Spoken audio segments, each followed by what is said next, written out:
On today's Locked On Giants podcast, the pads were popping.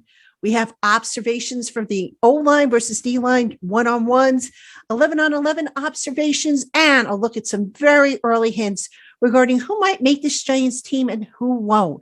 All of that coming up next on the Locked On Giants podcast. You are Locked On Giants, your daily New York Giants podcast. Part of the Locked On Podcast Network, your team every day.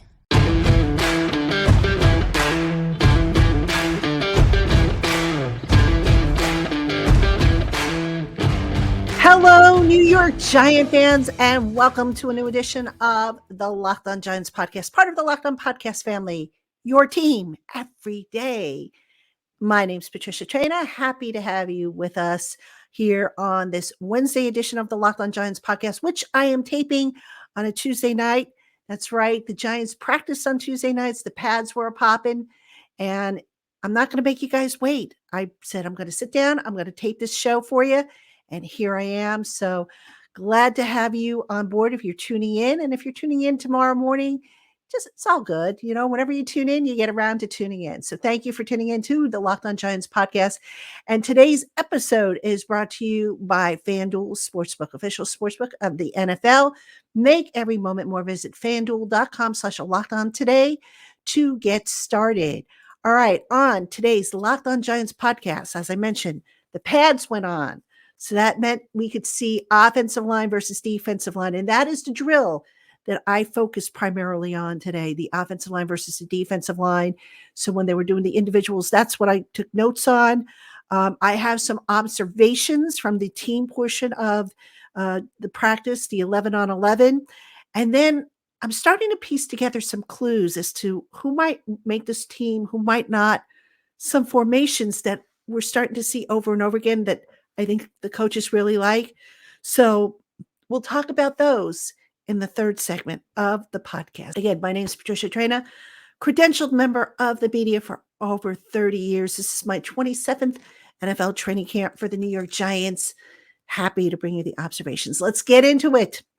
Offensive line versus defensive line. Now, I told you guys that who have asked me time and time again, how is, Evan Neal looked? How has Dexter Lawrence looked? How has Jordan Riley looked? And I kept telling you guys, wait until the pads go on, because that's when you can really see the physicality. And also the offensive linemen can get their hands on the defensive linemen and vice versa.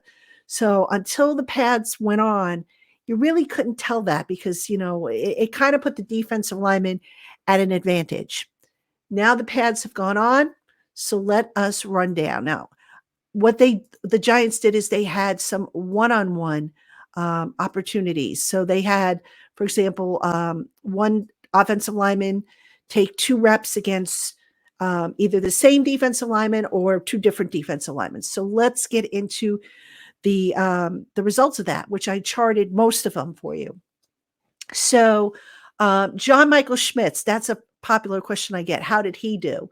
He went twice against Dexter Lawrence, and I got to give that one a draw. And I say that's a draw because Schmitz did give up some ground to Dexter Lawrence. I mean, look, Dexter Lawrence is a big man. To ask one guy, and particularly a rookie who hasn't really had time in an NFL weight room, to handle Dexter Lawrence one-on-one, that's just not a fair battle. I'm sorry. I don't care what anybody says. It's not a fair battle. So when Dexter Lawrence went up against John Michael Schmitz, I thought Schmitz held his ground well. He did get pushed back a little bit, but for the most part, he didn't let Dexter Lawrence steamroll him. So that was a very encouraging set of reps. I think in terms of the 2 reps that they took against each other, I would split it. I would maybe give Dexter the second one, in which he was able to really push John Michael Schmitz back a little bit further. And I would give the first one to JMS. All right.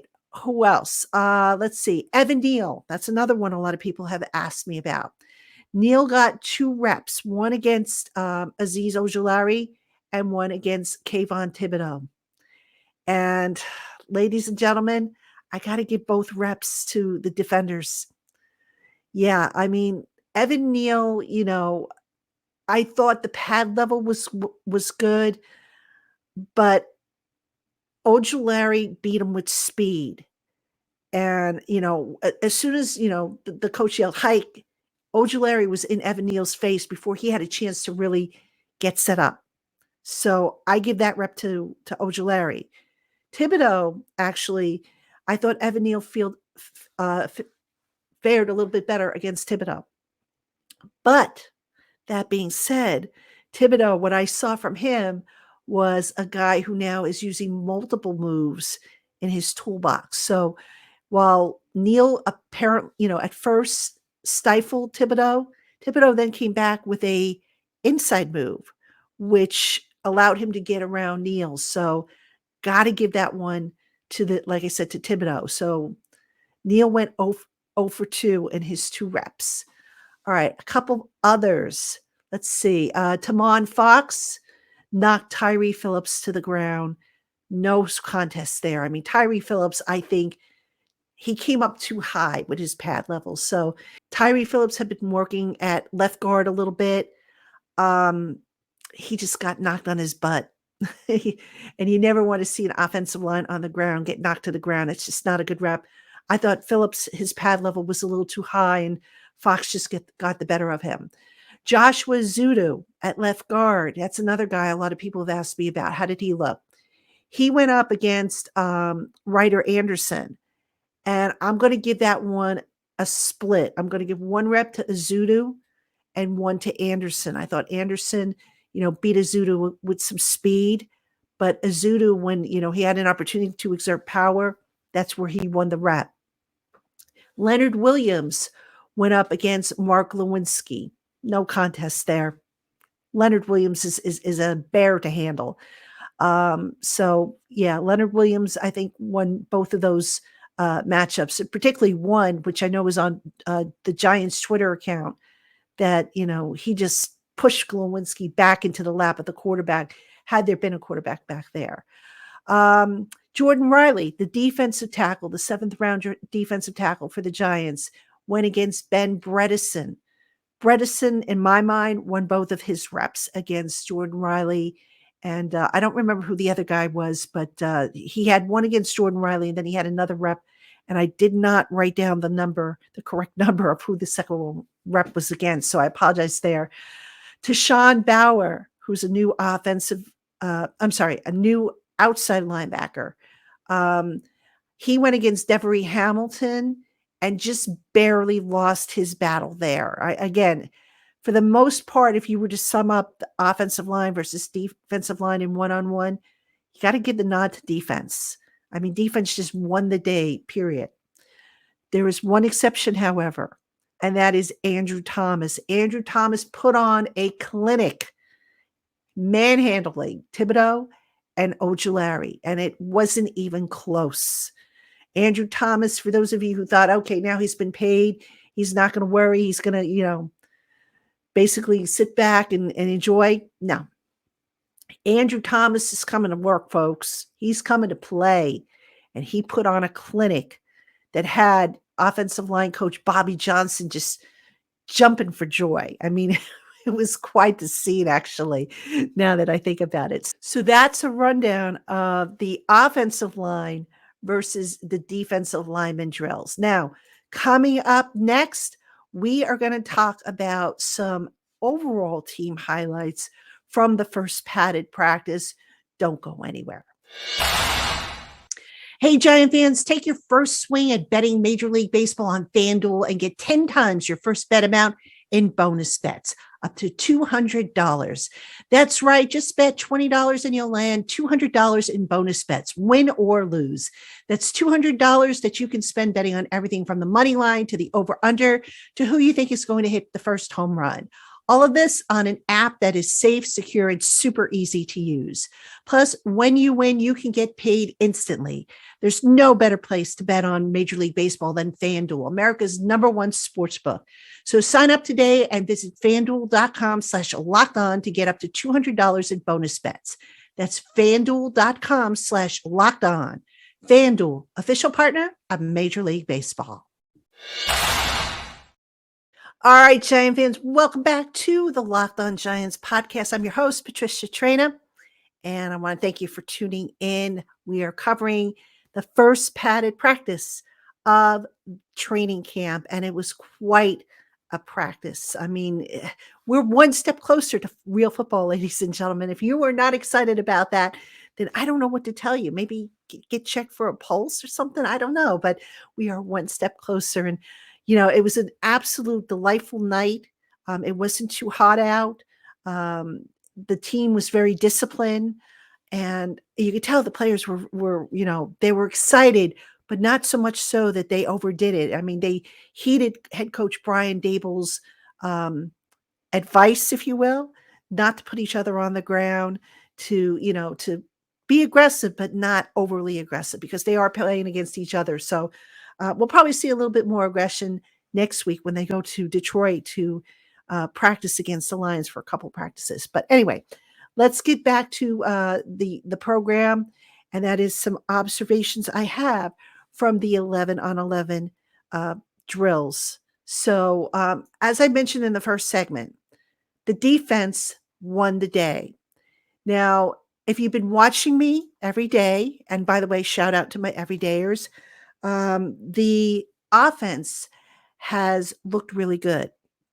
I've been talking about how cohesive it's looked, how receivers are getting open, creating separation, but I've also had that asterisk after each report, and that is, once the pads go on, it's going to be a whole different um, world, because now the defenders can get in the face of the quarterback. Now the defensive backs can bump and get physical with the receivers and tight ends coming off the line. And sure enough, ladies and gentlemen, that's what we saw in this first padded practice.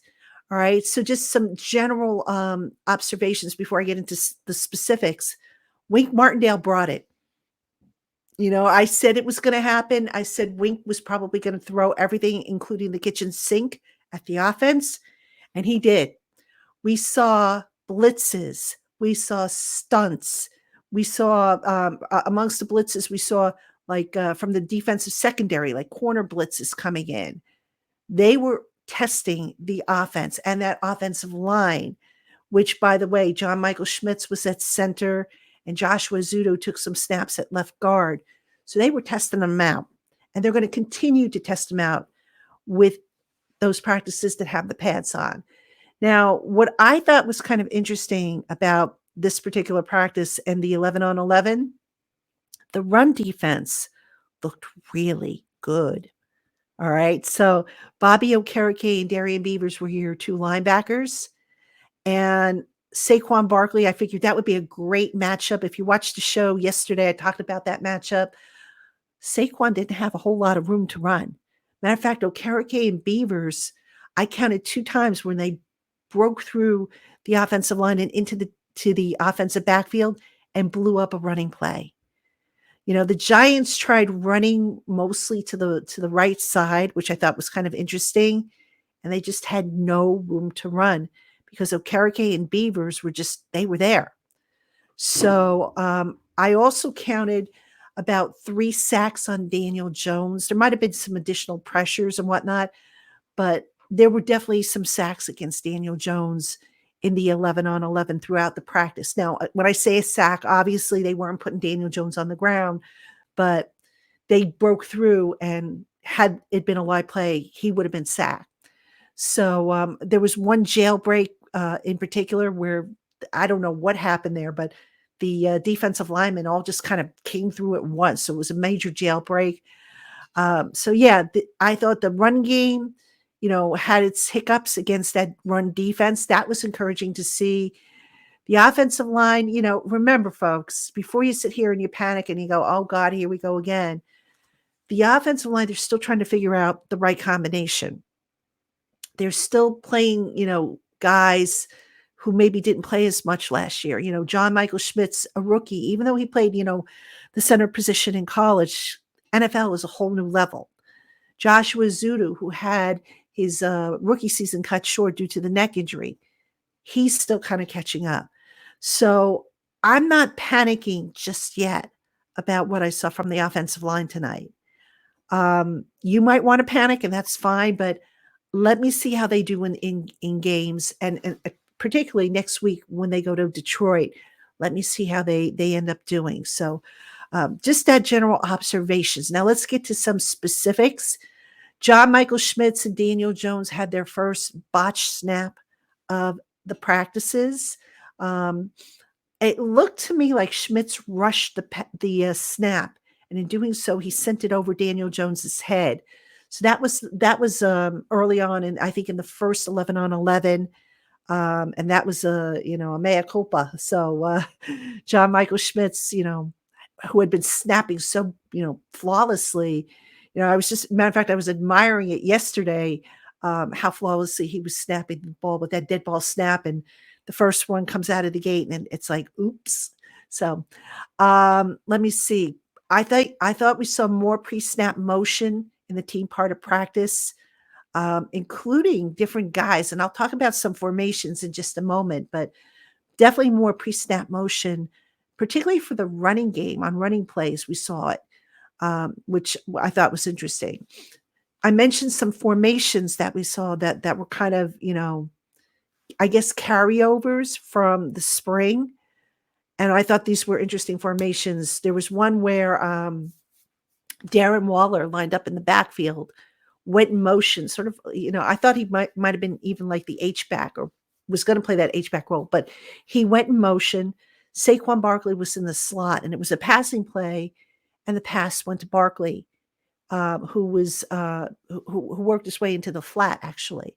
So that was an interesting formation. I don't think we've seen Waller, we've seen him in the backfield, but certainly not in motion like that.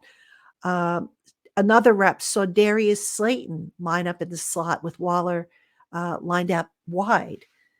So Mike Kafka, mixing and matching. And again, I've said this before, matchup football is key. And the Giants finally have enough bodies and different skill sets to where they can play matchup football. And they happen. Let's see. I made a note that Cole Beasley had I think it was a drop. And I say the reason why I say I think is I couldn't tell clearly if he just dropped it or if he had a defender on him, because unfortunately a member of the Giants staff walked right in front of me just as the play was going on. So I couldn't really see the whole play, but I did see the ball come out of Cole Beasley's hands. Daniel Jones, who looks very sharp, he had some incomplete passes in this one. Waller, Isaiah Hodgins, and Jalen Hyatt, though he wasn't able to connect with those guys. And can I just send a kudos out to Trey Hawkins, cornerback? He got reps again with the starters. Now, I mentioned before some of the offensive formations. On defense, Hawkins and Banks have been lining up at times as the outside corners with Adoree Jackson playing in the slot. And we've seen that now at least 2 days in a row. Very intriguing look. And Trey Hawkins, by the way, folks, continues to have a strong camp.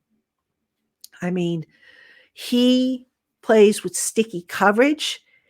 And you know what? Even if the receiver makes the reception, Hawkins is usually right there. It's just, a matter of if somebody's going to make a reception against him, it's because the ball was placed in such a way that only the receiver could make it.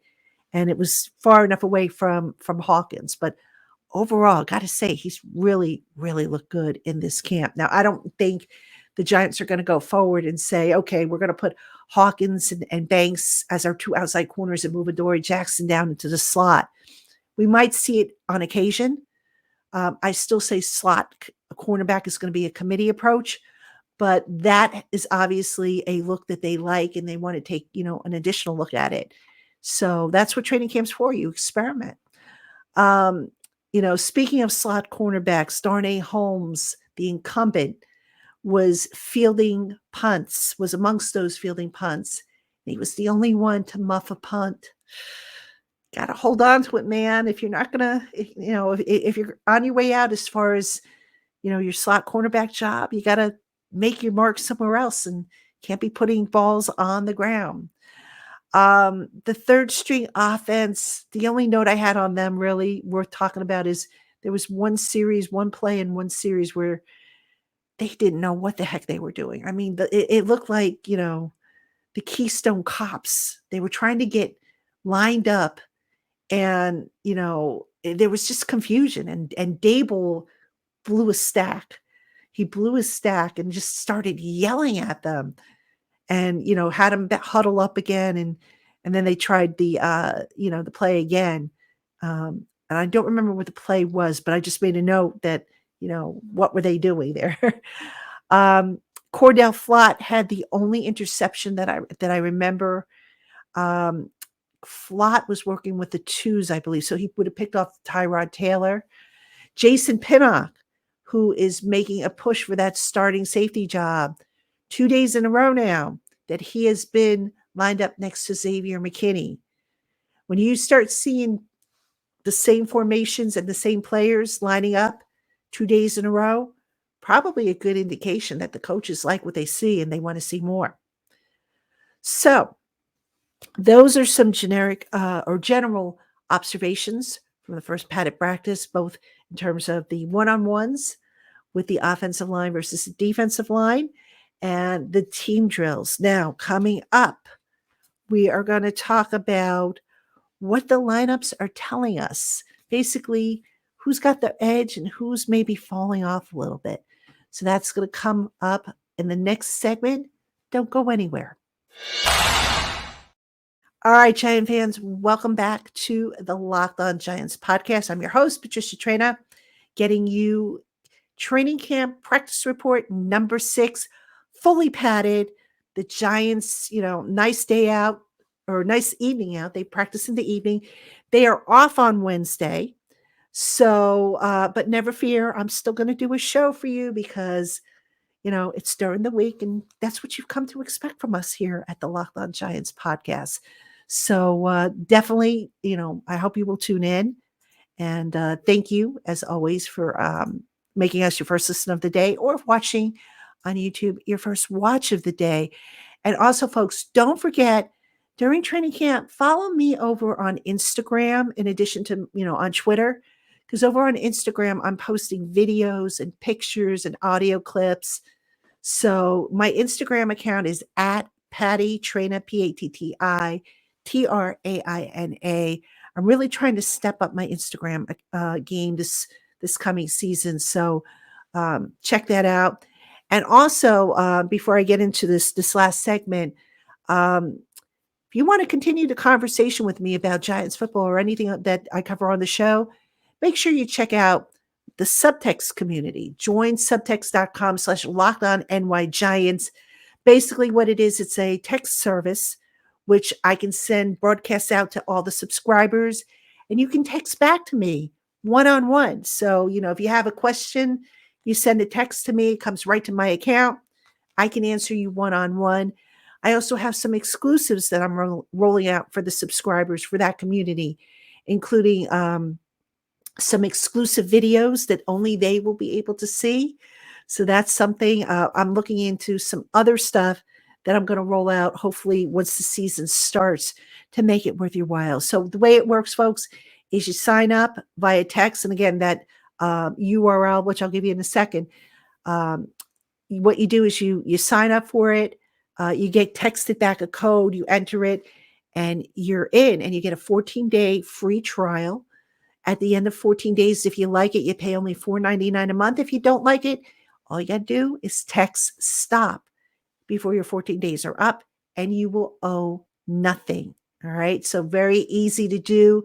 And that URL again is joinsubtext.com/LockedOnNYGiants. So hopefully you guys will consider trying it out. And I look forward to potentially texting with you on that service. All right, let's now get into segment number 3, which is what the lineups are telling us. Now, what I mean by that is, I started to talk a little bit about it in the last segment. We're starting to see repeats of certain lineups, of certain formations. And spoiler alert, I'm going to probably do a stock report on tomorrow's show, but I'm going to give you a few things that how I kind of see things headed right now. And it's subject to change, obviously, due to injury and performance in the games, but just some general observations that how I see certain things playing out with the roster. And I'm going to start with safety. I think right now, Jason Pinnock has the inside um, track, if you will, for that safety, that opening that Julian Love held previously. Jason Pinnock has played with the ones, I want to say at least half the practices now, and he's looked pretty good. You know, got a chance to speak to Pinnock the other day. Really a grounded kid. And, I don't know if you guys remember, but last year, when we were just getting ready to end the season, and then we got into, we were talking about which free agents might be back, who might not be back. If you remember, I think I expressed doubt that Julian Love would be back. And I said that the reason why I didn't think he would be back was because of Jason Pinnock. And Jason Pinnock right now making me look like a prophet. So Jason, if you're watching, thank you. I'm sure he's not watching, by the way, but no, seriously, you kind of saw the handwriting on the wall just based on how Jason Pinnock was playing. So that's one potential thing. Now, I wonder how that's going to affect Bobby McCain, if Bobby McCain is going to hang around on the roster. Bobby McCain signed to a 1-year veteran minimum deal.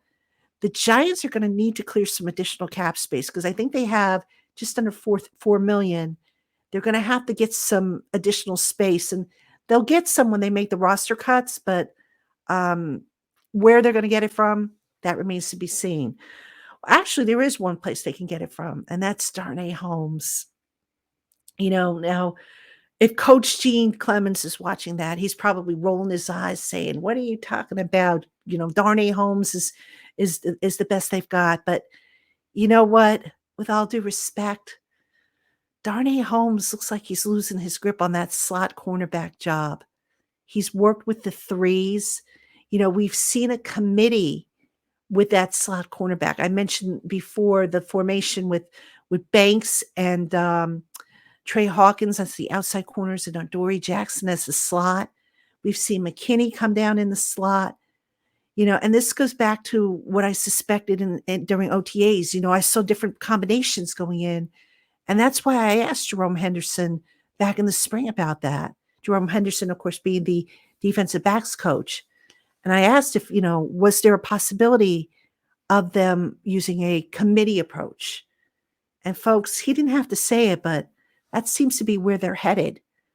And I think Darnay Holmes, who has nearly, I think it's a 2.7 million cap hit, I think he could be on the bubble. I really do. But again, early, got to see what happens with the games, but just something to keep an eye on. On the defensive side, staying on the defensive side, and inside linebacker, that battle next to Bobby Okereke is down to, I think, at any rate, I think it's down to Micah McFadden and Darian Beavers. I would right now give the edge to Beavers if I were to have to make a decision today. I do think Micah McFadden will make it. I'm wondering if Carter Coughlin, who I haven't really seen running with the ones, I wonder if he's maybe in jeopardy because, look, Carter Coughlin is going to come down to his battle with Cam Brown for special teams. And I just think Cam Brown maybe offers a little bit more in terms of a potential gunner than Carter Coughlin. So that battle's kind of, to me, I think is taking shape. On the defensive line, my gut feeling is Jordan Riley is going to end up on the practice squad. I question if DJ Davidson, who is on PUP right now, question if he's going to be ready. Matter of fact, these other young guys who are on PUP, the Marcus McCaffins, the DJ Davidson, the Aaron Robinsons, the longer they sit on PUP this summer, the less likely I think they're going to make any kind of impact, at least early on in the season. So that's something to keep an eye on. Offensively, I still say Tyree Phillips is going to be offensive lineman number 6. Can play guard, can play either tackle. That versatility is going to help him. Ben Bredesen is also going to probably be is probably going to stick around. Bredesen can play either guard and he can back up at center. I wonder if Shane Lemieux is on the bubble. I don't think I've seen him much with the ones. And, look, Shane Lemieux is still very feisty, and I think he could still be a good player, but I think he's lost some ground to Bredesen and Phillips in that regard. At running back, I have not seen much from Jashawn Corbin. So right now, if I had to call it with running back, I would say it's going to be Barkley, Breida, Eric Gray, and one of Gary Brightwell and James Robinson. And James Robinson, to be honest with you, hasn't really, to me at any rate, the place that I've seen of him, I've been underwhelmed by what I've seen. So again, we'll get to the games. That'll help sort out some more stuff for us. Now, I know some of you are like, well, what about the receivers? What have you seen with the receivers? I don't think with the receivers you can necessarily say or draw conclusions and say, well, because this guy wasn't working with the ones, he's no good. No, because you're going to see substitutions there. So receivers, I'm going to hold off on, I think, for the time being. I will go back and look at, my whole week's worth of notes, but it's going to be a matter of, for example, is Sterling Shepard going to make it? Shepard, I think, has been running mostly with the twos, but that doesn't mean anything. It could mean that, they're working him back slowly, as we all know. But it doesn't mean that, he's necessarily on the bubble and he's on his way out. But I wonder, though, if it comes down to Cole Beasley or Sterling Shepard, I wonder who gets that nod. That's going to be a tough one, but we'll have to see again how much Shepard could do. I'm not expecting him to play next week against the Lions in the preseason opener, but we'll see, obviously. So, all right, Giant fans, that's going to do it for this edition of the Locked On Giants podcast. Again, thank you for tuning in. Thank you for being patient with me while I sat down and recorded this tonight. I'm going to obviously push it out to you so you can see it. You won't have to wait till midnight. And we'll just keep on bringing you shows. There'll be a show tomorrow. And we'll keep on rolling them out.